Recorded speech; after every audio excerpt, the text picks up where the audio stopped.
Hello, magandang araw mga kabato. Grabe, mapapatinggan it's Tuesday ka talaga. Dahil sa sobrang init ng panahon, napadami ang tubig ko. Ayan, manas na naman. Aray! Bago ako pumunta sa ospital, inuugali ko talaga magbukas ng computer at mag-check ng mga emails.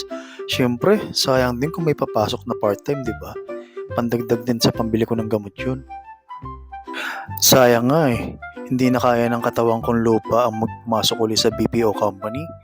Kasi hectic sa schedule.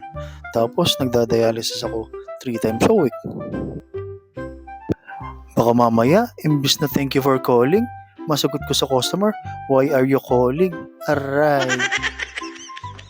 So bago tayo kumura, inom muna tayo ng Sevelimer na gamot.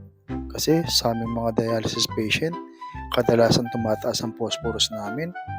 Pag tumaas yun, naku, para akong kiti-kiti kapag nangangati. Time check, 11:58. So, oras na para umalis. Aba, nakuha pang umaura-aura. Pogi yarn. So, ayun, fast forward na natin. On the way na ako papuntang ospital nito. Sa totoo lang, sa tuwing may session ako, sobrang daming oras ang kinakain sa bawat araw ko na yun. Hindi ko matuloy-tuloy ang pag-audition sa Viva Max. Aray ko. Sa mga nagtatanong, dito nga po pala ako nagdadialysis. O hindi dyan sa McDo Katabi lang siya ng McDo. Actually dito lang yun sa may highway. Ito yung Pampanga Medical Specialist Hospital. Alright, so nandito na tayo sa ospital. Grabe, sobrang init sa labas. So, chika-chika muna tayo kay Mamani habang hindi pa natatawag. Alright. So, nandito na ako sa 4th floor at nakita ko nga si Daniel Padilla. Ay, este si Sir Ram.